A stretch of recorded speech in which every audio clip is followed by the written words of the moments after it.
இப்போ நீங்களும் அதை கேளுங்க. ஓம் சாய்ராம்.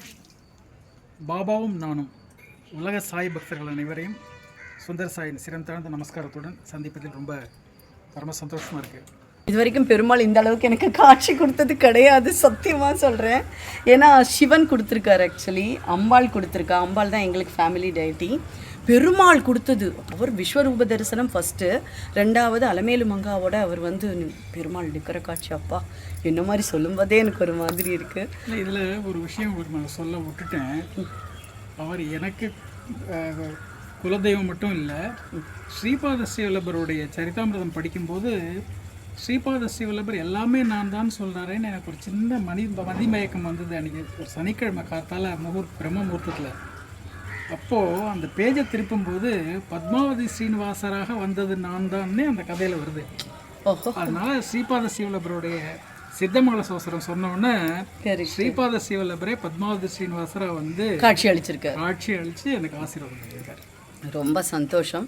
அப்போ புதன்கிழமை மறக்காமல் போயிடுங்க. நான் சொல்ல வேண்டியதை சொல்லிட்டேன். சாயின்னு சொன்னாலே மிராக்கிள் தான், நம்ம எல்லாருக்குமே தெரியும். ஏன்னா எல்லாருமே பாபா கிட்ட எதிர்பார்க்குறது மிராக்கிள் தான். ஆனால் அந்த என்ட்ரியே ஒரு பெரிய மிராக்கிளாக எனக்கு நடந்து நம்ம வாழ்க்கையே ஃபுல்லாக பாபா அப்படியே மாற்றி பரம சந்தோஷமாக நம்மளை இன்றைக்கி வச்சுருக்காருனாக்கா, அந்த என்ட்ரி எப்படி நடந்ததுன்னு இன்றைக்கும் நினச்சி பார்க்கும்போது ரொம்ப ஆச்சரியமாக இருக்குது, பரம ஆச்சரியமாக இருக்குது. அந்த காலகட்டங்களில் நான் பாபான்னா யாருன்னே தெரியாது எனக்கு. நான் பாட்டுக்கு ஜஸ்ட் ஐ எம் ட்ராவலிங். பெங்களூர்லேருந்து பஸ்ஸில் வந்துட்டுருக்கேன், ஹைதராபாத்தில் இருந்தேன். அப்போ நான் அன்றைக்கி சண்டே ஹைதராபாத்தில் வந்துட்டு, சண்டேயாக இருந்தால் கூட ரெஸ்ட் எடுக்க முடியாது. வாரத்தில் ஒரு நாள் தான் நமக்கு கிடைக்கக்கூடிய அந்த ரெஸ்ட் டேலையும் வீடு தேட போகணும். ஏன்னா house owner has asked me to vacate and I have to change. இது மாதிரி பரம டென்ஷனோடு வந்துட்டுருக்கேன். மழை பெஞ்சு பஸ்ஸு வேறு லேட்டாக வந்துட்டுருக்கு. வந்து ஹைதராபாத்துக்கு முன்னால் ஜட்சர்லான்னு ஒரு பஸ் ஸ்டாண்ட் இருக்குது. அந்த பஸ் ஸ்டேஷனில் காத்தால 7 மணிக்கு வர வேண்டிய பஸ் வந்து 9 மணிக்கு வந்து நிற்கிறது. நான் என் மனசில் 1000 எண்ணங்கள், போய் திரும்ப இது மாதிரி பண்ணுமே, வீடை பார்க்கணுமே, அதுன்னு யோசிச்சுட்டு இருக்கும்போது டக்குன்னு என்ன அறியாமல் நான் கேட்குறேன் பாபா கிட்ட, Baba after I want a double bedroom flat, இது கூட நீ எனக்கு வந்து ப்ளஸ் பண்ண மாட்டேன் அப்படின்னு கேட்குறேன். ரொம்ப நாளாக பாபாவை சேவிச்சுட்டு இருக்கிற மாதிரி இப்படி பாபா கிட்ட ரொம்ப உரிமையோடு நான் கேட்குறேன்.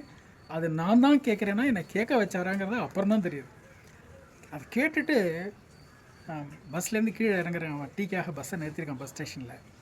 இறங்கி நேராக போய் பேப்பர் கடையிலேருந்து பேப்பரை வாங்கி பிரிக்கிறேன். டெக்கான் கிரானிக்கில் அட்வர்டைஸ்மெண்ட் பெருசாக full page advertisement, Karonda Sesha Sai apartments அப்படின்னு. Karonda Sesha Sai apartments. Is it a strange coincidence?